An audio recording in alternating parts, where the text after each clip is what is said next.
一百天下得鄉異語，各位聽眾觀眾大家好，我係飛利浦。100呢，就即係湖北嘅沙士話嚟噶，介紹嘅粵語呢，就即係亂噏咁滯啦。所以呢，我哋呢個100天下得鄉異語嘅節目呢，就係以我飛利浦一個湖北人嘅身份，用粵語作為呢個媒介嚟講下我哋嘅天下事吓。嗱，既然呢，作為一個湖北人呢，我講嘅呢個粵語呢，就當然唔係我嘅母語嚟噶。咁就係喺我學習呢個粵語嘅過程入邊呢，我就其實就發現咗好多問題噶。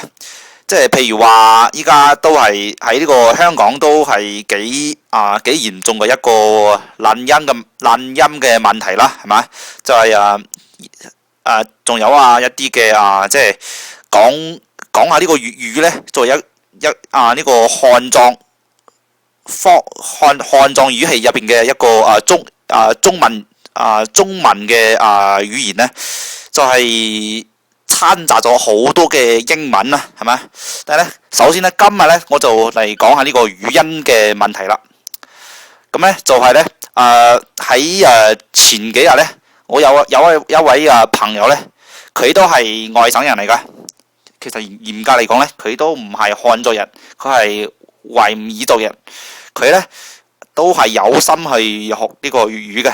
咁呢，就可見呢，呢個粵語嘅文化呢，或者係呢個粵家文化呢，就係真係非常之流行嘅，係嘛？咁佢就問我呢，請問飛利浦，你喺學粵語嗰陣時呢，呢個搞個音嘅問題呢，係點樣解決嘅？係嘛？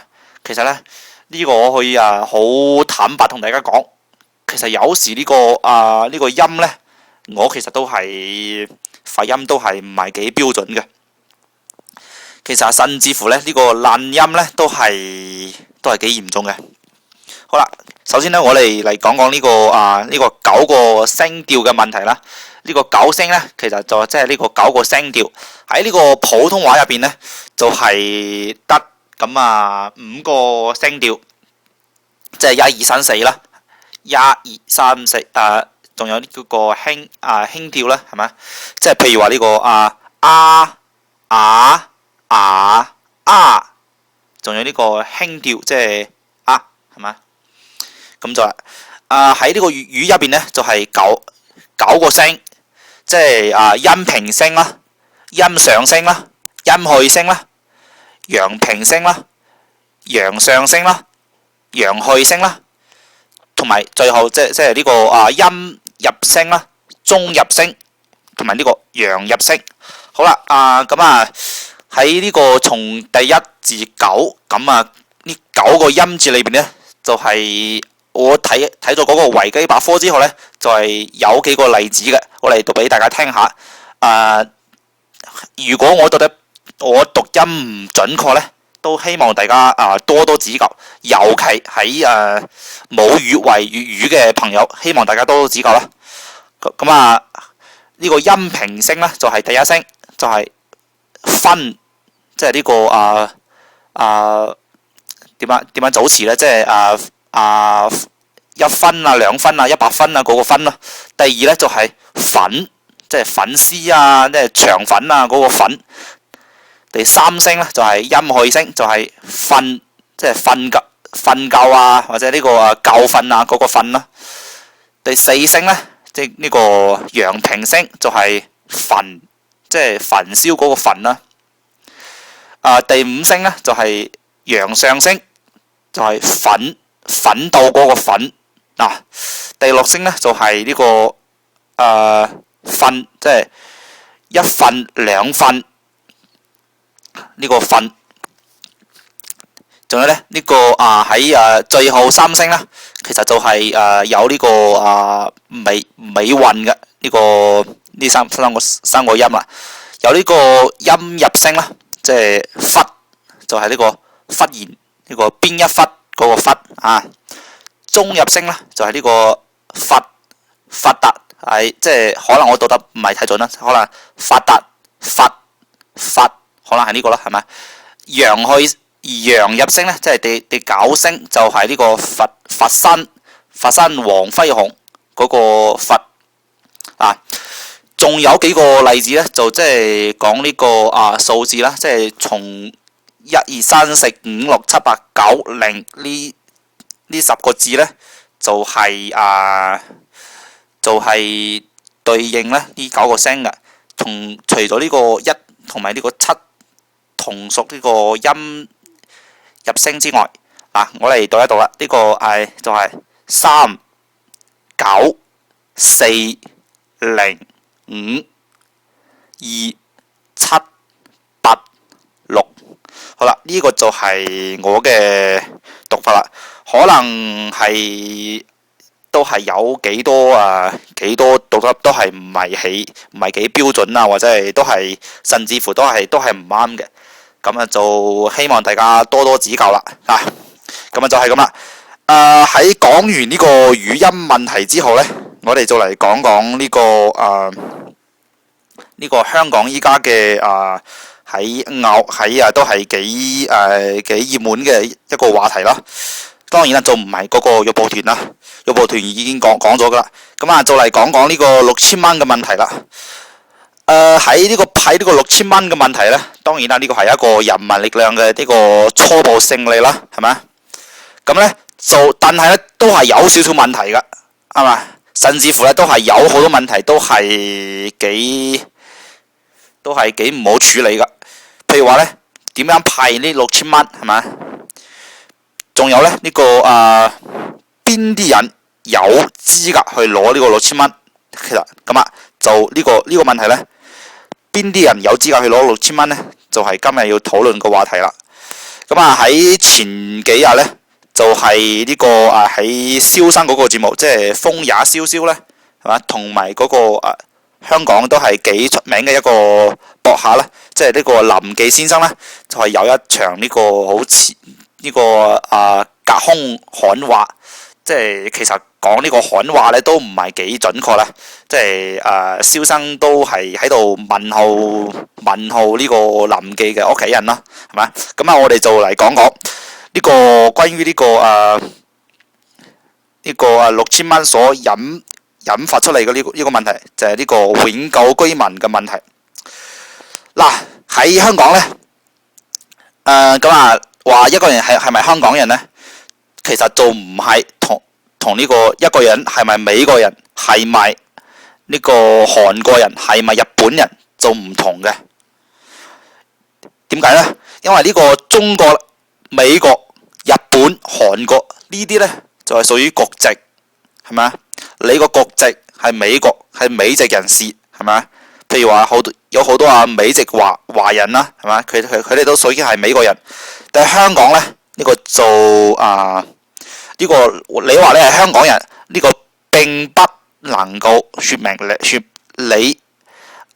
係一個香港人，你嘅國籍就係香港。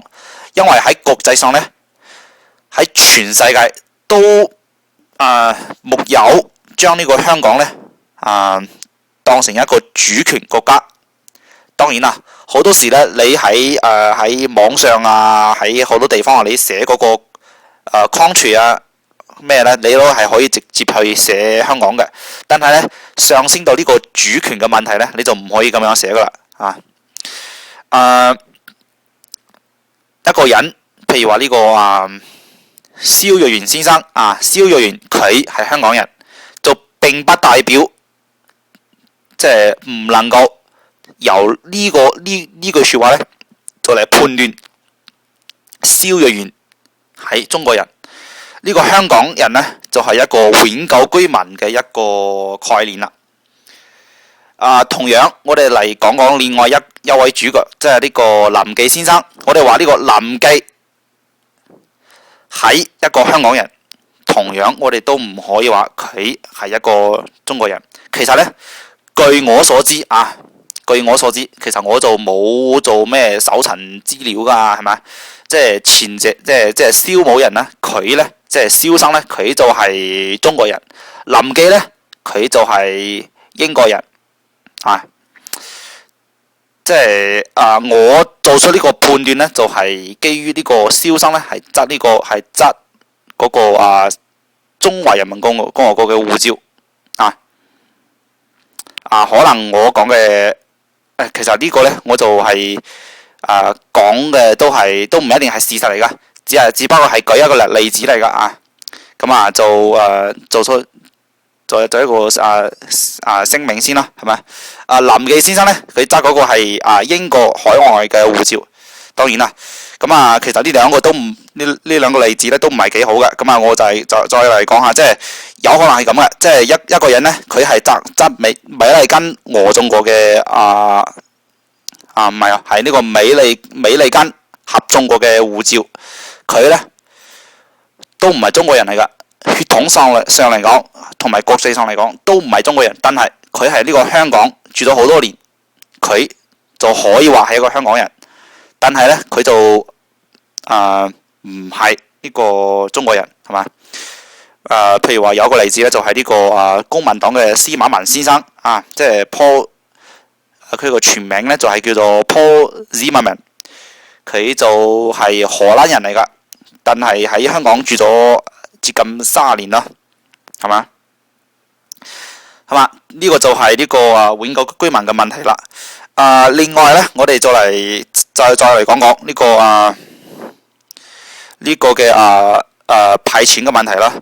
即係呢個林記先生咧，佢所推動嘅嗰個叫做香港本土力量咧，就即係話將呢個香港咧。將香港嘅呢個所謂嘅呢個次主權提高到一個好重要嘅一個地位嚟噶。佢哋嘅主張咧就即係話喺香港所出生嘅嗰啲中國籍人士，除非佢嘅父母其中一方或者係兩方都係香港永久居民，否則佢就不可以直接由香港出世而成為呢個香港嘅永久居民，即係講起嚟，即係好麻煩但係咧，依家嘅呢個情況咧，就係只要你係一個中國籍人士，你咧無論你係咪香港嘅永久居民，同埋你個配偶係咪，只要你係香港生個，只要你個仔或者你個女喺香港出世，佢就直接可以享有呢個香港永久居民嘅權利啦，就係咁啦。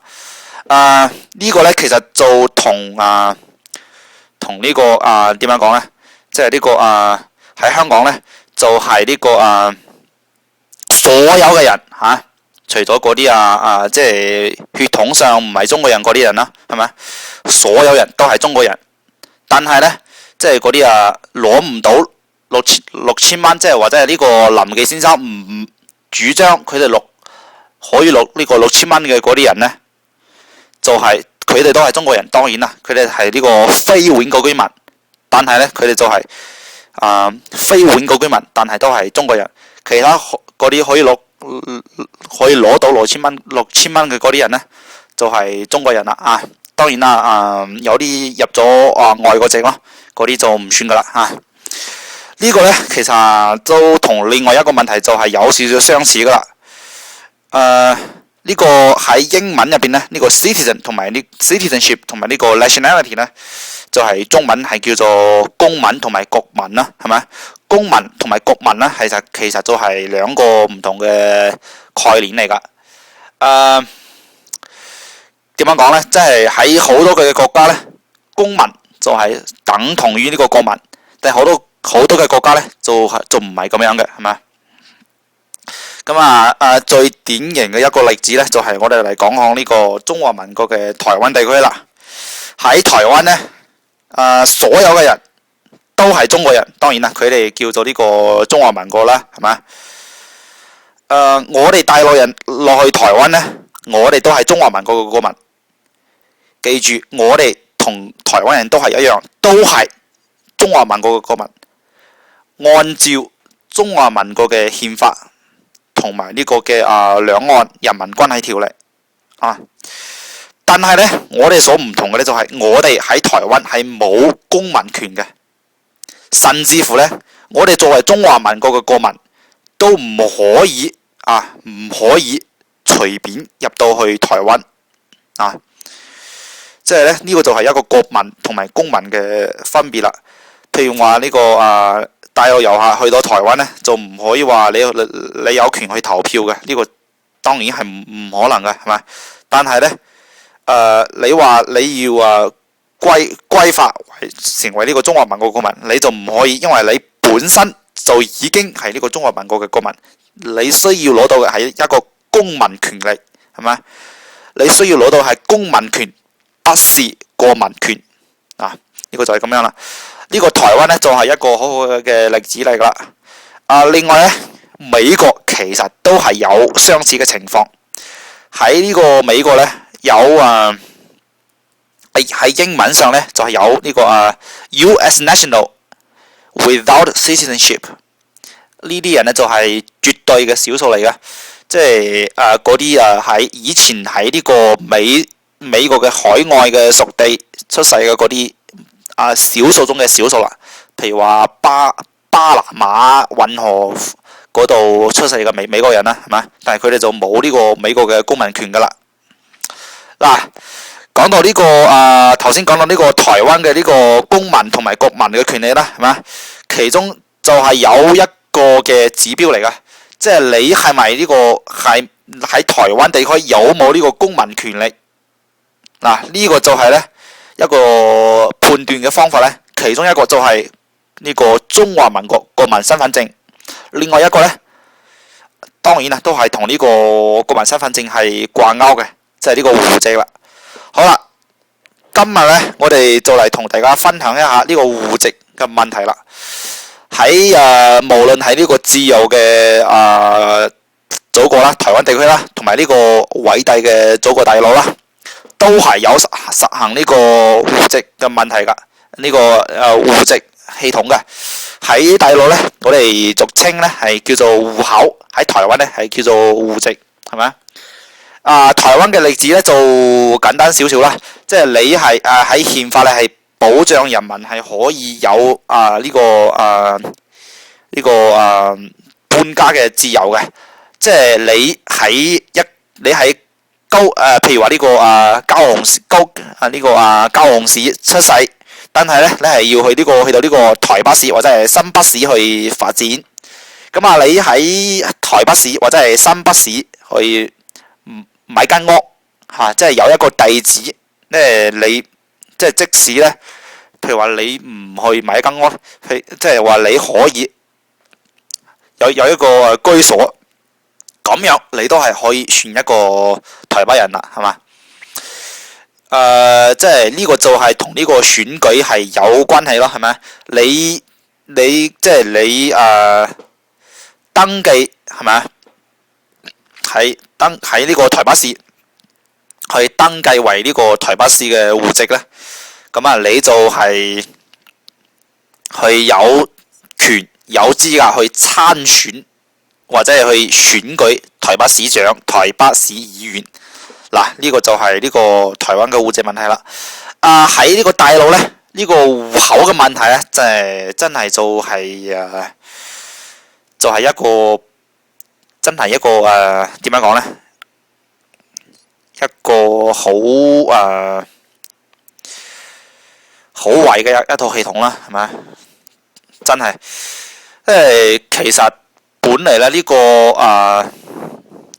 憲法咧都係開始咧都係同中華民國嘅憲法都係一樣嘅，都係你可以隨意根據你個喜好去搬屋嘅。但係咧發展到之後咧，好多人就係由呢個農村走入城市，城市嘅咧就走向更加好嘅城市，譬如話呢個北京上海廣州啦，係嘛？就係咁啦。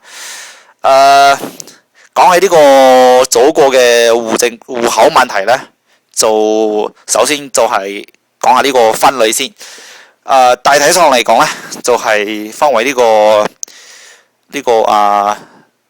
城鎮戶口同埋呢個農業戶口。佢嘅呢個正式嘅名稱咧就係叫做呢個非農業戶口啊，就係呢個城市戶口啦。咁咧就其實咧就係將人咧就係分為一個3、6、9等啦，係咪？即係你有呢個北京啊、上海啊，同埋一啲嘅高級城市嘅戶口咧，你就係一等公民。你喺有一個普通嘅呢個城市戶口咧，就係2等公民咯。即係最低下階層咧，就係嗰啲農民咯，係咪？即係嗰啲農民工咯，係咪？呢個農民工就係咁樣嚟嘅，即係你本嚟係一個點樣講？即係呢個農業戶口，但係咧你就唔會耕田，係咪？就係走去呢個城市去打工，但係咧你都唔屬於嗰個城市。因為你個戶口仲留喺呢嗰個鄉下啊，呢個就係一個問題嚟啦。喺今年呢，呢個戶口問題即係同呢個房地產市場咧都係有好大嘅關係㗎。喺依家咧，你想攞到一個北京嘅戶口咧，就即係好麻煩嘅。即係要花好大嘅功夫嘅，係咪？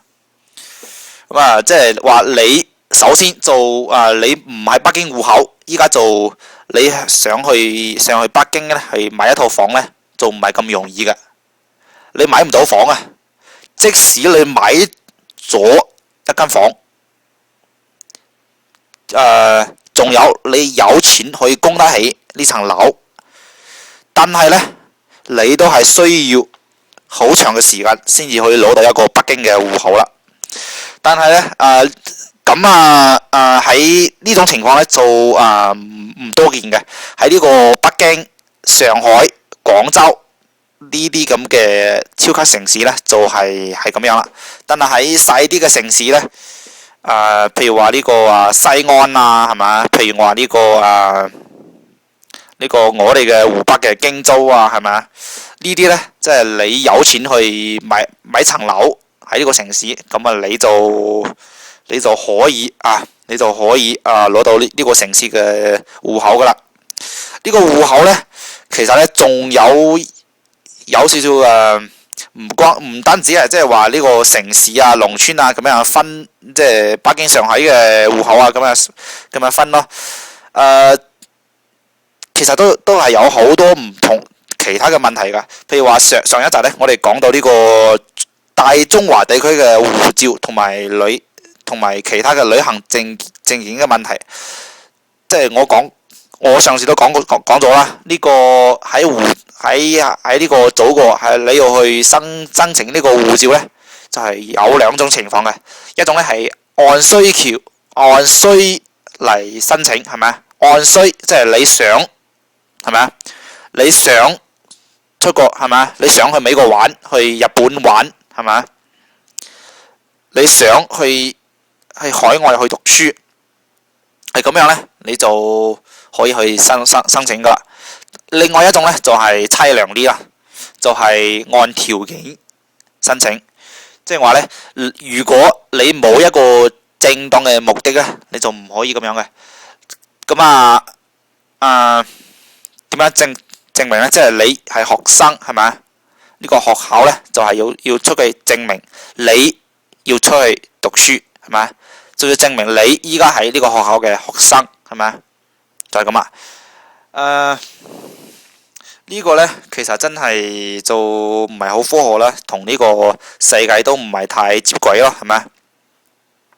仲有呢個港澳通行證咧都係咁嘅。依家咧喺全國範圍嚟講咧，就係有33個城市咧係可以辦唔係咁樣，即係所有嘅人都可以去辦呢個港澳通行證。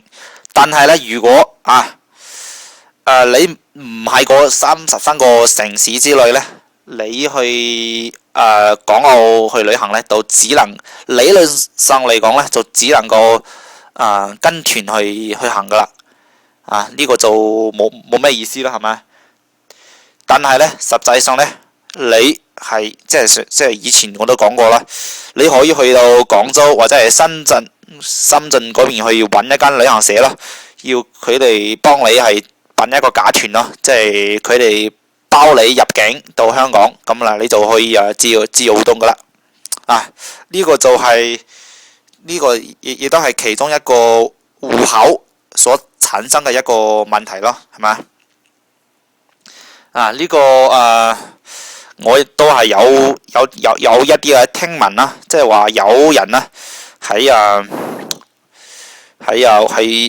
你本身唔係一個北京人，你如果要一個呢個北京嘅戶口，加唔計嗰個買房啦，即係去北京去買一層樓啦，唔計嗰個成本，至少係嘛？依家係話係要100萬人民幣㗎，哇！呢個真係咪？唉，其實呢，咁樣講呢，都係呢個戶口嘅問題呢。其實依家呢，你睇下呢個中國嘅城市發展呢，就差異就好大嘅。有好譬如話呢個北京、上海咁樣嘅超級城市係咪？都係有一啲嘅普通通嘅2線、3線城市係咪？仲有千萬嘅咁樣嘅農村地帶啦，係咪？即係當然啦，呢個人往高處走，水往高處流，係咪？咁樣嘅話呢，所有嘅人當然啦，如果佢有得揀嘅話，當然係會揀好嘅地方啦，係咪？就呢個就係呢個戶籍嘅一個所帶來嘅一啲嘅問題嘅例子啦。我哋就係翻嚟呢個講下呢個香港嘅情況啦。香港呢，就係大東華地區，就係入邊呢，同澳門再一樣，就係冇呢個戶籍嘅問題噶。喺香港你要去辦一個選舉啦，係咪？即係你就去做唔係即係根據呢個戶口所在嘅地去投票嘅，因為香港都冇呢個戶口嘅制度啦，係咪？據我所知呢，依家呢，香港就係有呢個選民登記即係你登記為呢個選民呢，上邊有個地址噶嘛，你通過嗰個地址呢，你就係可以去投票噶啦。譬如話你係呢個住喺呢個九龍城啦，你就係投呢個選立法會呢，就係去投呢個去九龍西嗰個選區咯，係咪？其實咧咁樣嘅話咧，呢個就同呢個美國咧就係好相似噶啦，係咪？呢個嘅戶籍嘅問題咧，其實咧就根據我喺呢個維基百科所睇到嘅呢個資料咧，都主要係呢個東亞地區或者係呢個漢字文化圈裏邊所實行嘅一啲嘅措施嚟噶。喺呢個朝鮮啊、日本啊，係咪啊？呢啲咁嘅國家先係有嘅。你睇下呢個美國咧，就係冇可能話即係我係奧巴馬，我係巴拉克奧巴馬，我依家嘅戶口咧就係華盛頓特區，冇可能嘅咁樣噶嘛，係咪啊？即係呢個講下呢個戶口嘅問題啦。即係舊年啦，係咪啊？呢個朝鮮隊咧喺呢個南非世界盃入邊咧都係打得幾好嘅。當然啦，係咪啊？呢個好字咧係加埋一個引號嘅。儘管如此咧，呢個朝鮮咧可以打入呢個世界盃嘅呢個決賽階段咧，都係唔容易嘅。所以咧，所有嘅朝鮮隊嘅隊員咧喺打完呢個世界盃之後咧，就自動可以呢個獲得呢個平壤市嘅戶口啦。咁呢個平壤市嘅戶口即係當然係非常之好噶，係咪？有邊啲福利咧，我就唔係好知啦。至少咧呢個平壤咧呢個呢個制水啊、制電嘅時間咧就係即係停電啊、停水啊，咁呢啲時間就少於其他嘅地區啦。好啦，呢個今日嘅呢個公民權咧，同埋國民權，同埋呢個永久居民非永久居民，同埋呢個戶口嘅問題咧，我哋今日就講到呢度啦。多謝各位聽眾以及觀眾嘅收聽收睇咯。我係飛利浦，呢度喺日白天下他鄉粵語節目。再一次感謝各位嘅收聽收睇，我哋下一次節目再見，拜拜。